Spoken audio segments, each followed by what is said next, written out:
você faz a sucção, a dinamização, você cria a nemática na água, você cria o cluster, você cria a memória. Tá? Deixa eu apresentar para vocês o slide mais importante da minha apresentação. São as barreiras intermentes. A barreira intermente, ela é formada pelo cobre, pelo cromo, pelo cobalto e pelo selênio. Ela é conhecida também como CCCS. CCCS. Se você tiver uma doença, um miasma aqui, que você trouxe da sua família, esse miasma, esse padrão arquetípico que você trouxe da sua família ou do seu passado, ele, para se manifestar na mente biológica, eu não estou falando de mente psicológica, intermentes aqui é biológica, não tem nada a ver de psicológico. É essa mente que controla o seu corpo. Que se machucar, ela vai lá e conserta. Essa mente que eu estou conversando é a bad mind, ou seja, a mente do corpo. É a corporeidade da mente, uma mente no corpo. É essa mente que eu estou conversando. Então, aqui tem o potencial para a doença, ó, ela está aqui. Ó. Se ela vazar nessa barreira, o que vai acontecer? Agora ela vai se manifestar. Ela não consegue se manifestar se ela não passar por essa barreira. Então você olha a importância dos metais, olha a importância dos metais em segurar essas doenças. Se o cobre, o cromo, o cobalto, o selênio estiverem operando de uma forma perfeita, equilibrada entre eles, eles não vão deixar passar as doenças. Se você tiver, presta atenção, ou o cobre maior, ou o cobre menor, ou o cromo demasiado, ou o cromo de menos, ou o cobalto de mais, ou o cobalto de menos, ou o selênio de mais, ou o selênio de menos, você vai desequilibrar a barreira intermente. E aí as doenças vão se manifestar. Então olha só que coisa impressionante que você está aprendendo. Nós estamos chegando num ponto onde você está entendendo que as doenças podem ser presas aqui e não se manifestarem na sua vida, contanto que você mantenha a barreira intermente íntegra. Isso você nunca aprendeu na faculdade, nem nunca vai aprender, porque isso é entrar na medicina quântica.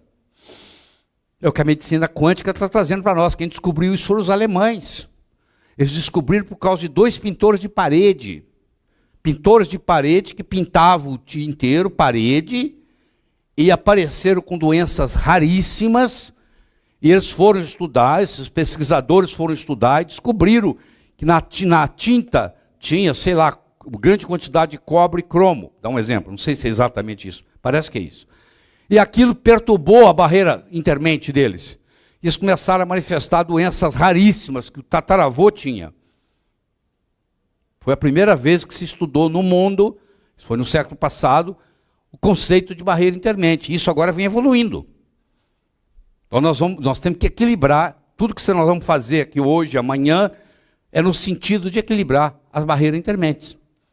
Para a pessoa ter mais saúde. A pessoa vai no seu consultório, você vai equilibrar a barreira intermédia. Os organismos sabem como e do que poderão adoecer, porque possuem estereótipos, impressões sólidas. Traduzindo, se eu for no dicionário perguntar o que é estereótipo, são impressões sólidas, patognomônicas de doenças inseridos em você, no inconsciente da sua mente corporal. No inconsciente da sua mente corporal. Quando eu perguntei para você qual o nome da rua onde você mora, e a informação fez, pum, ela estava no inconsciente da sua mente corporal. Não tem nada a ver com psicologia. Você armazenou lá no engrama. Você criou um engrama, como você vai todo dia na rua onde você mora, você criou um engrama sobre onde você mora. E esse engrama está armazenado na sua mente inconsciente biológica. Na hora que eu perguntei para você, me dá o nome da rua onde você mora, tum, a informação subiu, passou por aqui, ó, chegou do outro lado. Isso é uma coisa benigna, o nome da rua. A mesma relação, eu estou criando uma metáfora para você entender, eu posso ter aqui tudo para ter uma doença, mas ela nunca vai se manifestar Você vai dizer, mas isso aí é epigenética. É, do ponto de vista biológico é epigenético. Do ponto de vista de biofísica quântica, é a barreira intermente. Tem mais de um caminho que leva a Roma. Você está vendo um outro modo de ver as coisas. E isso só enriquece a sua medicina. Quero que você entenda isso. Se o único instrumento que você tem é um martelo, todo problema você pensa que é prego. À medida que você vai incorporando esses conhecimentos, você vai se tornando um médico extremamente diferenciado, que poucos são. A maioria faz cara crachá, cara crachá, cara crachá. Os organismos sabem como e do que poderão adoecer, porque possuem estereótipos, impressões sólidas, patognomônicas e seridos. Todo organismo doente é uma orquestra desafinada. Por quê? Porque nós temos uma afinação. Nós somos afinados pelo cobre. A girafa é afinada pelo zinco. Cada animal, cada estrutura tem o seu padrão vibratório. O nosso padrão vibratório é o cobre. Quando você está saudável, o seu diapasão é um cobre. Entendeu? Nós somos cobre. Se você sair do cobre, você pode virar um serial killer. Porque você desafinou do cobre, passou para um outro animal e começa a matar. E ninguém sabe por que você está matando. Porque você saiu do cobre. Se você sai muito do cobre, você vira uma outra espécie. Você não representa mais a espécie humana.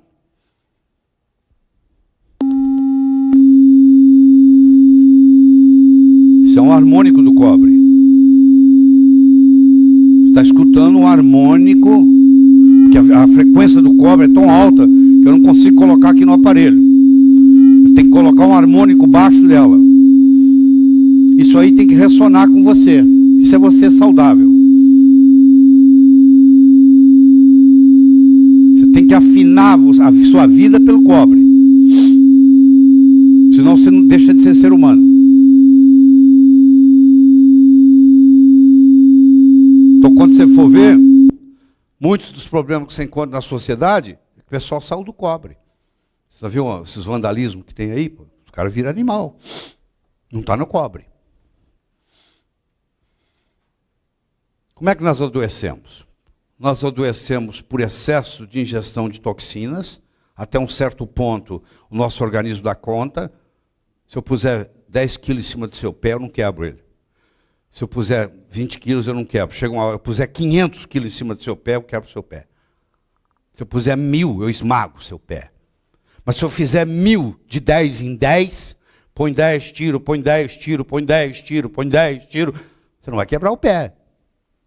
A carga de toxina, se ela chegar aos pouquinhos, eu dou conta. O meu organismo tem uma capacidade de se livrar dela. Ele tem uma capacidade de se livrar das cargas, até um certo ponto. Nós temos um sistema de grande defesa, que chama. O sistema de grande defesa vai fazendo isso, com o sistema retículo endotelial entra na jogada, o eixo HPA entra na jogada, entendeu? Várias coisas entram na jogada, que não vou discutir aqui, não vou entrar nisso, porque foge do nosso assunto. Mas eu quero que você entenda o seguinte, a carga de toxina é importante. Não só a toxina per se, mas a carga. Se ela for em pequena quantidade, o Nietzsche dizia, tudo aquilo que não me mata, me fortalece. Filósofo alemão Nietzsche. Tudo aquilo que não me mata, me fortalece. Ele parecia que era um biólogo falando. Porque não sei se você conhece, isso aqui. Se você conhece um médico, um rei, esqueci o nome dele agora, mas vou lembrar daqui a pouco, que o grande risco que o pai falou que ele ia ter é que ele ia ser envenenado. Porque eles tentam, como é que eles eliminavam os reis? Envenenavam. Então, ele, desde criança, ele começou a tomar quantidade pequena de veneno. É isso. E ele foi aumentando, aumentando, aumentando, aumentando, aí chegou uma hora que ele podia tomar qualquer quantidade de veneno, que ele não morria mais. Porque ele foi se adaptando, foi se adaptando, foi se adaptando, até ele ficar resistente ao veneno. Entendeu? Então, a toxina, se você entra em contato com ela de uma vez, é um problema. Se você, desde criança, está enfrentando aquela toxina, você tira de letra, pô. Entendeu? Pega um filhinho de papai da área dos jardins e leva para morar num lugar onde não tem esgoto. Ele vai pegar aquelas infecções todas lá. Agora, aquele menino que nasceu ao lado daquele esgoto aberto lá, desde criança ele vem criando resistência. Então é muito importante isso. O aspecto desnutricional é importante, o estresse é importante, a poluição eletromagnética é importante. E quando nós somamos isso, ó, a toxina com a desnutrição, com o estresse, com a poluição eletromagnética, então nem se fala. Aí nós não temos resistência para isso. Aí a nossa carga parasitária é tão grande, nós não conseguimos resistir. Toda enfermidade possui uma frequência ou uma combinação de frequência, que se chama acorde. Característica. Qual que é a frequência do câncer de mama? Tem uma característica. Toda enfermidade corresponde a um metal ou combinação de metais. Então, cada enfermidade ela corresponde a uma frequência que corresponde a um metal, ou uma liga, ou um amálgama. Importante você entender isso do ponto de vista da biofísica quântica. Então, aqui será discutido sobre metais tóxicos, não só individuais, como na forma de liga e amálgamas. Vai ser discutido sobre parasitas, bactérias, fungos, vírus, vermes. Vai ser discutido sobre radiação. Vai ser discutido sobre incompatibilidade alimentar. E vai ser discutido sobre incompatibilidade medicamentosa. Quando você terminar aqui amanhã à tarde, você vai sair daqui sabendo gerenciar no seu consultório metais tóxicos, ligas e amálgamas. Você vai saber gerenciar bactérias, fungos, vírus e vermes. Você vai saber gerenciar o processo da radiação, que hoje é comum. Você vai saber gerenciar a incompatibilidade alimentar. E você vai saber gerenciar incompatibilidade medicamentosa, do ponto de vista biofísico. Não tem nada a ver com a medicina bioquímica que você conhece. Nós estamos te dando uma outra opção. Você vai levar mais um instrumento para dentro dos seus recursos. Você veio aqui buscar um recurso novo, diferente, que ainda não é apresentado para os médicos em geral. Você vai na Alemanha, isso aí é comum. Tem mais de 10 mil médicos trabalhando com isso na Alemanha. Mas aqui no Brasil isso não é comum. Tá? Isso que você está escutando aí, à medida que você escuta isso tem uma repercussão no seu corpo. Essa repercussão tem um nome, chama-se oscilação parasimpatética. Tem nada a ver com parasimpático, tá bom? Ela não tem nada a ver com parasimpático. Ela se chama oscilação parasimpatética. O Caruso não fazia isso? O pessoal levava para o show do Caruso taças de cristal. E ele quebrava as taças, pá, pá, com aqueles agudos que ele dava. Ele é famoso nisso. A pessoa fazia questão de levar de casa uma taça para poder, na hora lá, fazer assim, o Caruso quebrava a taça na mão dele. Aquilo era um espetáculo. Ele fazia uma oscilação parasimpatética. Tá? Fazia uma oscilação parasimpatética.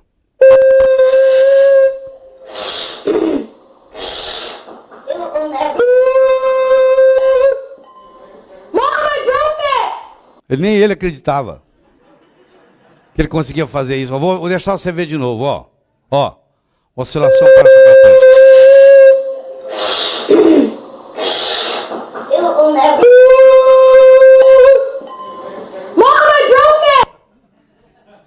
Ó, essa oscilação parasimpatética eu posso fazer. Eu tenho uma bactéria, todo organismo tem a sua padrão vibracional.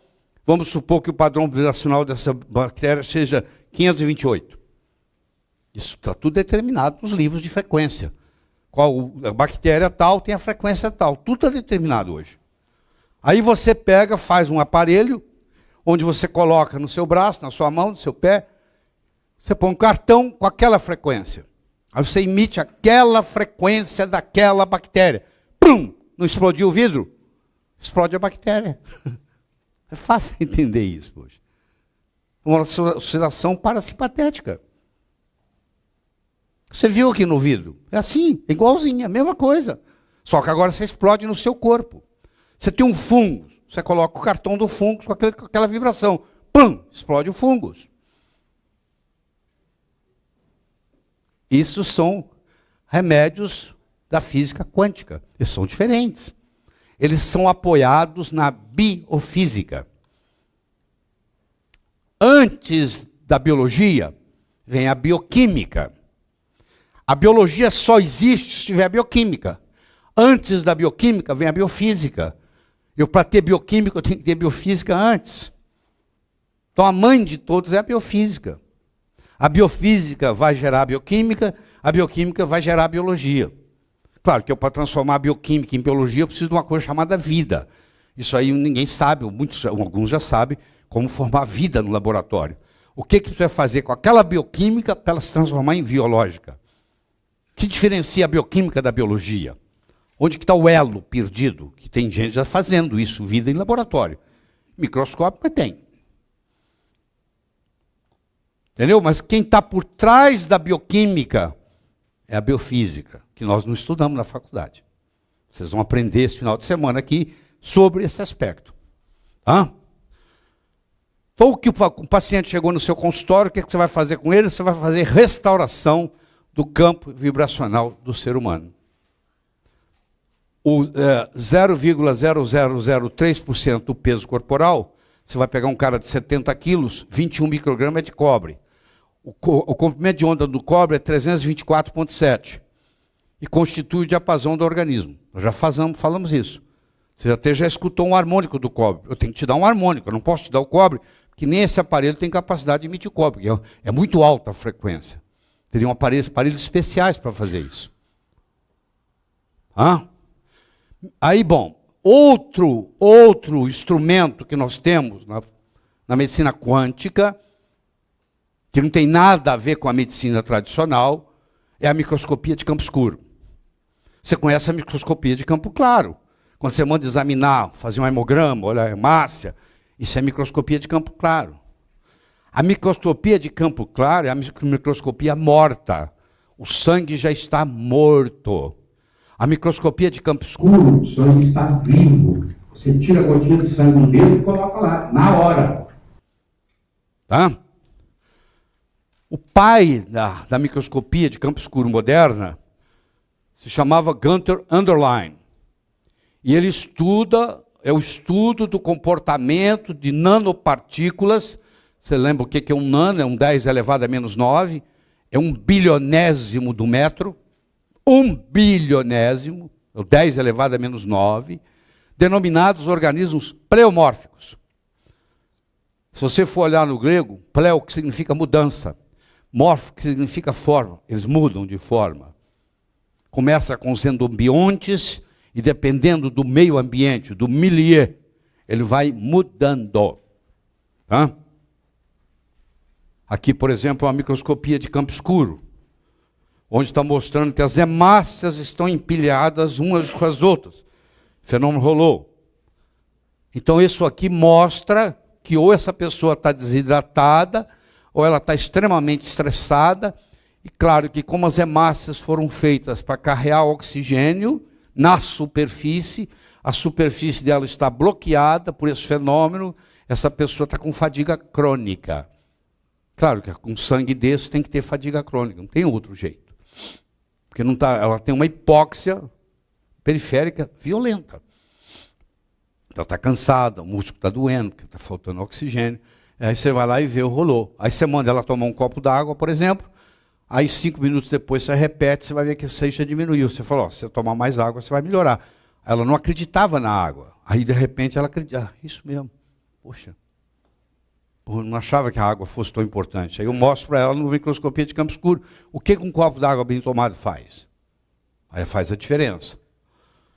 O doutor Emoto, ele pegou essa microscopia de campo escuro aqui e começou a estudar a estrutura da água. Por exemplo, isso aqui é uma água nascente. Aí ele pega essa água, ele fotografa a molécula da água nascente na microscopia de campo escuro. E a história é muito interessante, que ele estava dando aula em Tóquio para os alunos dele, domingo de manhã. Eles foram até uma represa lá em Tóquio, coletar amostra de água para levar para o laboratório para estudar. E ele coletou uma amostra de água, e nisso chegou até a margem do lago um grupo de monges budistas, que começaram a cantar um mantra.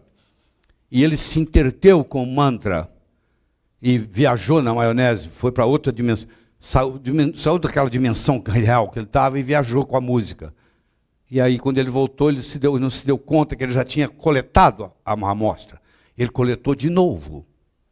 Ele levou para o laboratório. Quando ele chegou no laboratório, ele se deu conta que ele tinha 2 águas.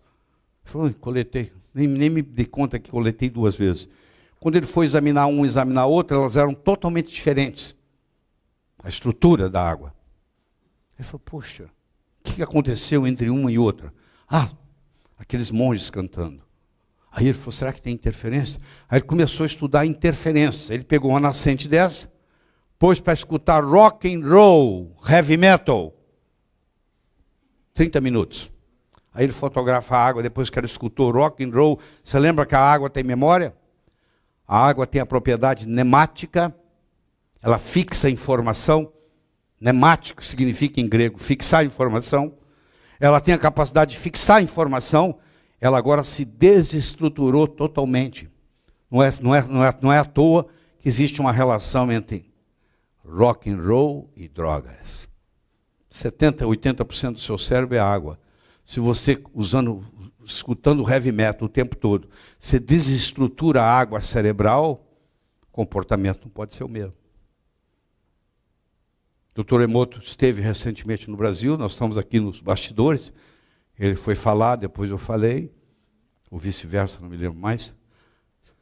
Então, nós estamos aqui, inclusive publicamos um livro onde nós somos coautores. Aqui estão todos os convidados que falaram lá sobre visão quântica da medicina. Então, nós somos coautores do livro. Muito bem. Deixa eu falar outro tema importante para você. Você fala assim, mas quem é que dá energia para isso? Não é só o ATP, não. Eu preciso dos metais. Aqui eu tenho uma enzima, aqui eu tenho um substrato. A enzima tem que atuar no substrato, mas a enzima não atua no substrato sem um catalítico. Esse catalítico é um metal. O metal entra aqui, e faz a enzima reagir com o substrato numa velocidade, às vezes 10.000 vezes maior. Esse é o limite. Se entrar um metal tóxico aqui, eu prejudico esse mecanismo. E se eu tenho, vamos supor, amálgama na boca, eu estou constantemente contaminando o meu organismo, eu praticamente termino tendo mercúrio na maioria dessas reações. Aí o meu corpo não funciona apropriadamente e ele não vibra como cobre mais. O cátion metálico provoca energia oscilacional. Então eu tenho uma catálise metaloenzimática. Metaloenzimática. Ou seja, entre o metal e a enzima. Chama-se catálise. Ele é um catalítico. Ele não é destruído na reação. Ele sai como do jeito que ele entrou. Ele só participa e sai. Então esses complexos ou compostos organometálicos estão no corpo inteiro, todo lugar, toda hora, todo momento. Aí você começa a ver a importância dos minerais na sua saúde. A medicina clássica não dá bola. Nem fala sobre isso. Nem fala.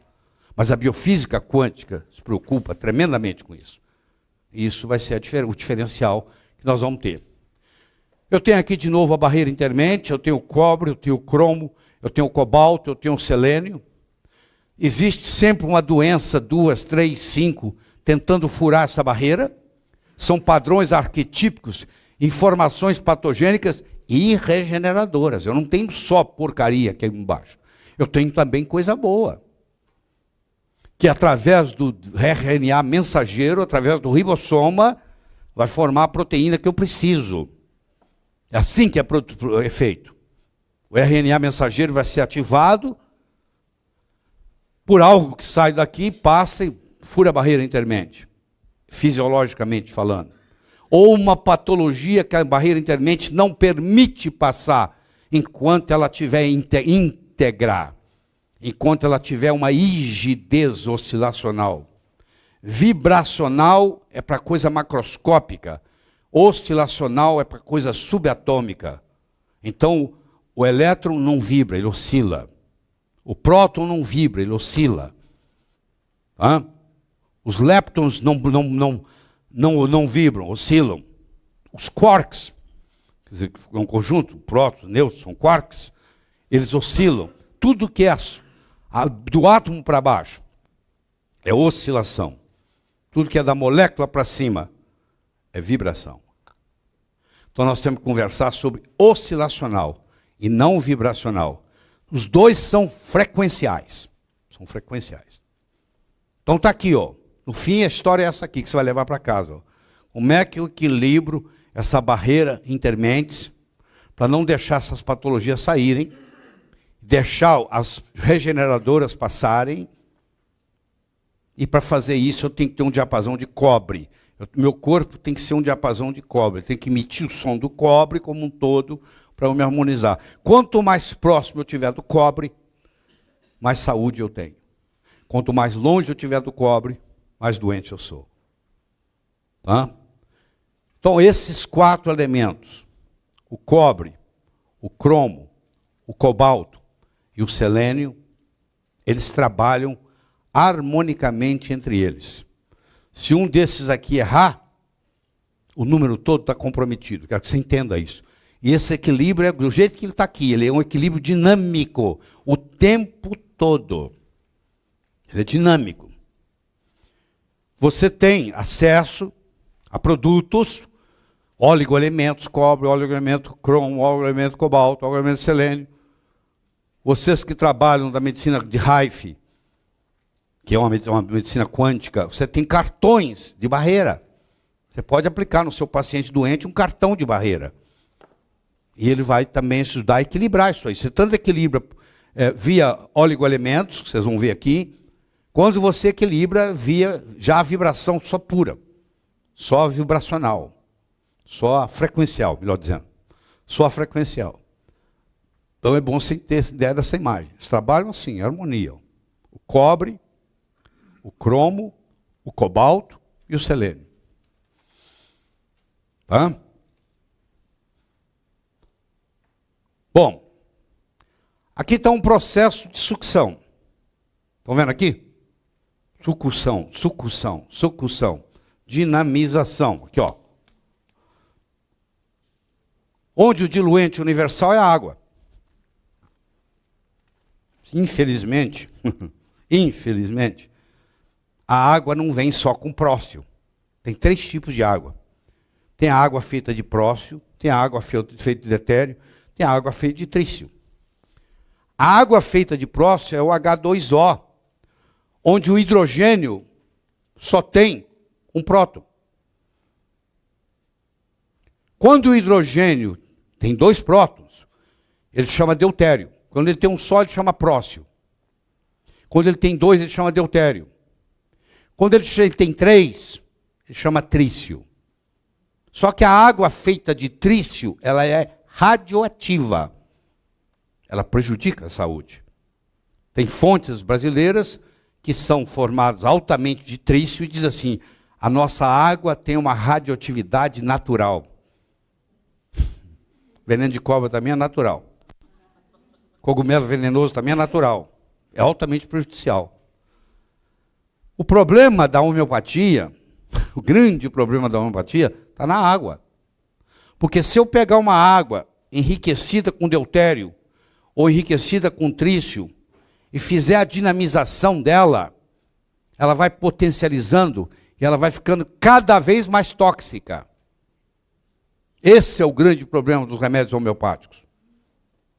É você saber a fonte que água que está sendo usada, como que é. Porque se ela tiver qualquer contaminação de deutério ou de trício, você está criando um veneno dinamizado em alta dinamização. É um problema sério, muito sério. Bom, deixa eu fazer uma analogia para vocês. Eu falei para vocês que um dos problemas que demorou 4 séculos para resolver foi o problema científico mais importante do século XVIII, foi a longitude. Só para lembrar para você que aqui está o Equador, quanto mais longe você está para cima, para o norte ou para o sul, você está viajando em latitudes. Mais 10, mais 20, mais 30, mais 40, menos 10, menos 20, menos 30, menos 40. E você tem, quando você faz no sentido oposto, você tem longitudes, que é dividida em 15 graus, 15 graus, 15 graus, 15 graus. A Terra gira em torno dela mesma 24 horas, Cada hora, se eu pegar os 360 dividido a 15 graus. Cada 15 graus corresponde a 1 hora. Isso é a longitude. Só que eu quero que você imagine, 1710, esse navio está um navio desse está no oceano. Onde é que ele está? Como é que ele sabe onde ele está? Do ponto de vista de latitude, ele tem um sol lá, meio-dia, no máximo, ele tem, mas de longitude ele não sabe. Quantos quilômetros ele está do porto? Ele não sabe. Então isso foi um problema muito sério. O almirante Chauvel, no dia 22/10/1707, perto das ilhas Scilly, 37 quilômetros da ponta sudoeste da Inglaterra, 4 navios de guerra da Inglaterra afundaram. 2.000 marinheiros morreram. Só 2 se salvaram. Um deles era o almirante Chauvel, para contar a história. Só que ele não contou a história porque ele caiu numa ilha, ele usava um anel muito bonito, um habitante da ilha foi lá, cortou o dedo dele para arrancar o anel e morreu. O marinheiro tentou salvar a situação, dizendo, bom, quando esses navios estavam desse jeito, e iam bater nos rochedos que estavam lá, um marinheiro, daqueles que anota tudo, você sabe que tem gente que anota tudo, né? Ele tinha anotado a viagem inteira, ele sabia onde é que estava. Ele tinha conseguido ter uma ideia melhor do que o comandante Chauvel. E ele caiu na bobagem de falar, eu sei onde é que nós estamos. O marinheiro tentou salvar a situação, dizendo ter feito seu próprio registro. O almirante Chauvel mandou enforcá-lo ali mesmo, por tentativa de motim. Matou ele na hora. Só não devia estar anotando nada. Quem anota aqui sou eu. Vamos enforcar ele. Enforcaram ele na hora. A medicina também já foi assim. Só nós podemos saber. Só que hoje a medicina a informação é democratizada. Qualquer um sabe na internet. Aprende mais do que o médico. Se você quiser aprofundar, tem um livro em português da Dava Sobel sobre isso. Quer dizer, ela é americana, foi traduzido para o português. O uso do relógio para a determinação da longitude. Eu vou simplificar isso aqui porque nós não temos tempo.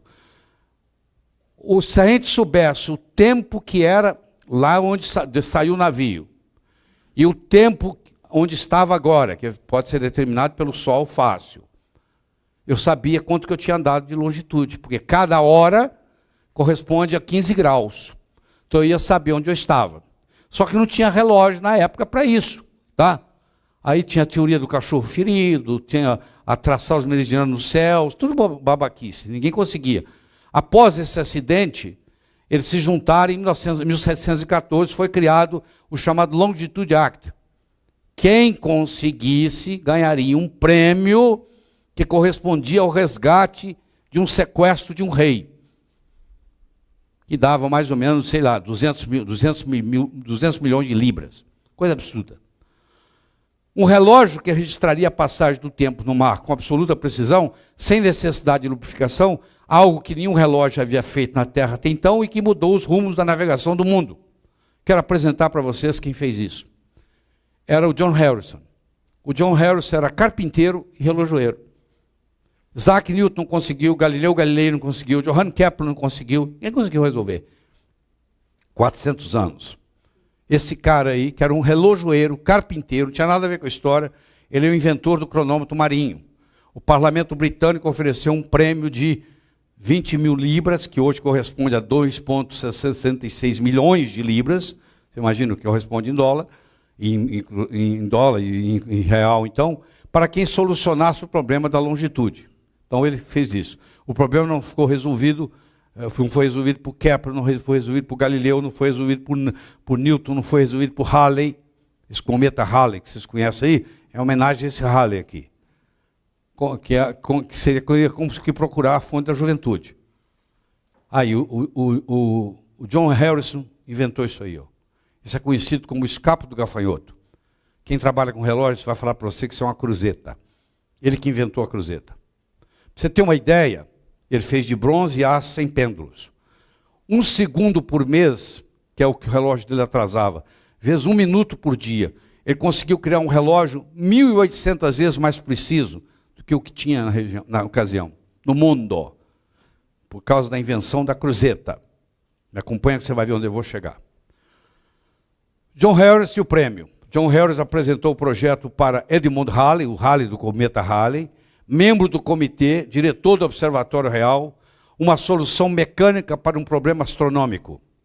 O conselho era formado de astrônomos, matemáticos, navegadores de renome. O próprio Halley fazia parte da competição, ele também queria o prêmio. Halley enviou Harrison para o famoso George Graham. Aí, conclusão, começou a construção do relógio. Nos próximos anos, ele e o irmão dele criaram o chamado H1. O relógio tem 4 mostradores e está hoje no Museu de Greenwich. Tá? Em 1735, o H1 foi entregue ao George Graham, que apresentou ao conselho. O teste foi feito 1 ano depois, e aí o próprio Harrison achou que não estava bom. Pediu mais tempo, ele era perfeccionista. Tá? A aprovação oficial feita na volta de Lisboa, no navio Oxford. O grande teste para as Índias Ocidentais, que é quando ele ganharia o prêmio, para ganhar o prêmio, foi adiado pelo perfeccionismo do próprio John Harrison. Tá? John Harrison dedicou-se à construção do H2, que foi apresentado ao Conselho em 1741. 1714, 1741, você vai fazendo o cálculo aí. Novamente, o perfeccionismo de Harrison sabotou novamente o ganhar o prêmio, e ele começou o H3. Eram necessárias 4 horas de cálculo a partir do mostrador celestial para determinar a alocação do navio. Antigamente, antes da história dele, gastavam-se 4 horas só para determinar, sem precisão, onde é que o navio estava. O método da distância lunar para a determinação da longitude ganhou popularidade após a morte de Halley. A Capela Sistina levou 19 anos para ficar pronta. A Estátua da Liberdade, da concepção ao final, levou 14 anos. Os rostos esculpidos na rocha do Monte Rushmore levaram 14 anos. Os canais de Suez e Panamá custaram para cada um deles 10 anos de escavação. John Harrison levou 19 anos na construção do H3. Noite e dia, trabalhando. Sabe o que é isso? John Harrison concluiu o H4 em 1759. A chamada a Mona Lisa da orologia. É o H4. Aqui está o Monte Rushmore, não sei quem já visitou lá. Está aqui o George Washington, o Thomas Jefferson, o Theodore Roosevelt e o Abraham Lincoln. Levaram 14 anos a esculpir isso nos montes. Bom, deixa eu pular isso aqui, porque senão nós não vamos sair daqui hoje. Ao invés de receber 20 mil libras, ele recebeu 1.500. Aí, tá, infelizmente, ele apelou para o rei, ele acabou morrendo aos 83 anos de idade. O primeiro relógio que começou a construir, ele tinha 19. Alguns orologistas afirmaram que o trabalho de Harrison ajudou a Inglaterra a dominar os mares, levando à criação do Império Britânico. A Marinha Real tinha, em 1860, menos de 200 navios e mais de 800 cronômetros daqueles criados por Harrison. Aqui, se você quiser um dia ver, aqui está o H1, ele está no Museu Marítimo de Greenwich. Aqui está o Observatório de Greenwich, que fica ao leste de Londres. Conclusão, em 1884, o meridiano de Greenwich, como o meridiano primo do mundo, onde é tirado, onde começam as horas. Hoje, a hora média atual em Greenwich, pela qual o mundo inteiro acerta seus relógios, é obtida através de um relógio atômico. Aqui está Greenwich. E através daqui, para lá é Ocidente, para lá é Oriente, e vai medindo isso aí. Cada um desses é 15 graus, é 1 hora de diferença. Bom, você lembra como é que eu comecei essa história? Eu falei do problema da longitude, o problema do lixo atômico não foi resolvido ainda, e o problema das doenças crônicas foram resolvidos, mas não pela medicina ortodoxa. Não pela medicina ortodoxa. Então, com esse conhecimento aqui, nós vamos ter um grande avanço nessa história, a partir daqui a pouco. E a biofísica quântica pode ser uma das soluções?